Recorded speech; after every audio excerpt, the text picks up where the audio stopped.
मैं हूं आपके साथ प्रीति सिंह। बुलेटिन की शुरुआत बड़ी खबर के साथ। राज्यसभा चुनाव में महागठबंधन उम्मीदवार अमरेंद्र धारी सिंह की करारी हार हुई है। आरजेडी के विधायक फैसल रहमान और साथ ही कांग्रेस के विधायक मनोज विश्वास, सुरेंद्र कुशवाहा और मनोहर प्रसाद मतदान करने नहीं पहुंचे। नतीजा हुआ कि महागठबंधन जीत की दहलीज पर पहुंचकर हार गई। नेता प्रतिपक्ष तेजस्वी यादव से लेकर कांग्रेस के प्रदेश अध्यक्ष तक विधायकों की खरीद फरोख्त और विधायक चोरी का आरोप लगाया, लेकिन मतदान से गायब रहे चारों विधायकों की अब सफाई आई है।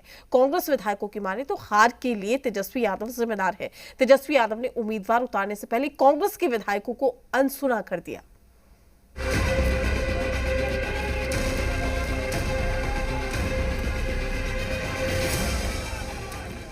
राज्यसभा चुनाव में कांग्रेस के 3 विधायकों की गैर मौजूदगी के मुद्दे पर सियासत सुलग उठी है। पटना के कांग्रेस दफ्तर सदाकत आश्रम के बाहर जोरदार प्रदर्शन किया गया। विधायक चोरी का आरोप लगाकर प्रोटेस्ट किया गया। कांग्रेस प्रदेश अध्यक्ष राजेश राम ने कहा कि हमारे विधायकों को हाउस अरेस्ट किया गया। अब जो लोग इधर से उधर जाते हैं, जाके क्यों सवाल करते हैं? जाके उधर सवाल करते हैं तो ये तो गड़बड़ है। आप यहाँ रह करके करते ना, आप जीते हो जनप्रतिनिधि हैं, कौन सम्मान नहीं करेगा? भले कांग्रेस अपने विधायकों को हाउस अरेस्ट करने की बात कह रही हो, लेकिन वोटिंग से गायब रहे कांग्रेस विधायक मनोज विश्वास कह रहे हैं कि आरजेडी ने गलत उम्मीदवार चुना था, इसलिए हमने वोटिंग नहीं की। तो मतदान में नहीं पहुंचे कांग्रेस विधायक सुरेंद्र कुशवाहा की दलील है कि दलित महादलित को दरकिनार किया गया। प्रदेश नेतृत्व ने उम्मीदवार थोप दिया था। कि आप चुनाव में देखे होंगे, हम जिस दल से आते हैं उस दल का हमारे नेता है राजेश राम जी। इस चुनाव में कहीं उन्हें इन्वॉल्व नहीं किया गया था। कहीं कोई मीटिंग हमको बताइए मीडिया के तमाम साथी जो हमारे नेता को सम्मान देने का काम किए। जब जिस दल का नेता का सम्मान नहीं मिलेगा तो हम स्वयं ने तय किया था, जिस दल का नेता का सम्मान नहीं होगा हम लोग नेता का सम्मान के लड़े हैं। हमारे नेता जो आदेश दिए, नेता ने कहा कि आप लोग स्वतंत्र हैं, आप लोग जो निर्णय लीजिएगा हम उनके साथ खड़े हैं। खुश थे कि तेजस्वी जी आ रहे हैं। उसके बाद हिना जी का भी नाम आया, तभी हम लोग खुश थे।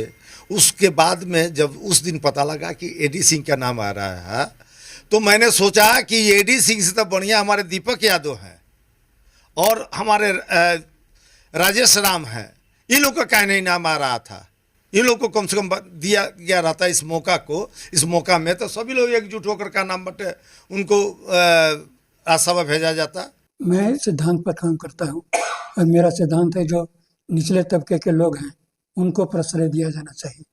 और जो लोग आप बोल रहे हैं कि महागठबंधन का जो उम्मीदवार दिया गया, तो महागठबंधन का उम्मीदवार डिक्लेयर कहाँ किया गया था कि महागठबंधन का उम्मीदवार है? तो आरजेडी का उम्मीदवार था। राज्यसभा चुनाव में गायब रहे आरजेडी के विधायक फैसल रहमान ने खरीद फरोख्त की बात को सिरे से नकार दिया। उन्होंने कहा कि मां की तबीयत खराब थी, इसलिए वोटिंग में शामिल नहीं हुए। देखिए, कल से ही बात चल रहा है, बार बार सभी मीडिया के लोग भाइयों का फोन आ रहा है। मैंने सबको बताया मेरी माँ की तबीयत खराब है, इसके कारण तबीयत तो खराब बहुत पहले से था, लेकिन बीच में ठीक थी तो हमने अफोर्ड करने के लिए गया था। लेकिन अचानक उनकी फिर से तबीयत खराब हो गई, इसके कारण मैं वहां से फिर से वापिस चला आया। और दूसरा कारण क्या हो सकता है? राज्यसभा चुनाव में आरजेडी उम्मीदवार को 37 वोट मिले। अगर आरजेडी के फैसल रहमान और कांग्रेस के 3 विधायकों के वोट मिल गए होते तो शिवेश राम हार जाते, क्योंकि शिवेश राम को पहली वरीयता में महज 30 वोट मिले थे। दूसरी वरीयता के लिए महागठबंधन को करारी हार झेलनी पड़ी। तेजस्वी यादव ने ओवैसी की पार्टी तक को सेट कर लिया था, लेकिन अपनों की गैर हाजिरी ने सारा खेल पलट दिया। ब्यूरो रिपोर्ट, जी मीडिया।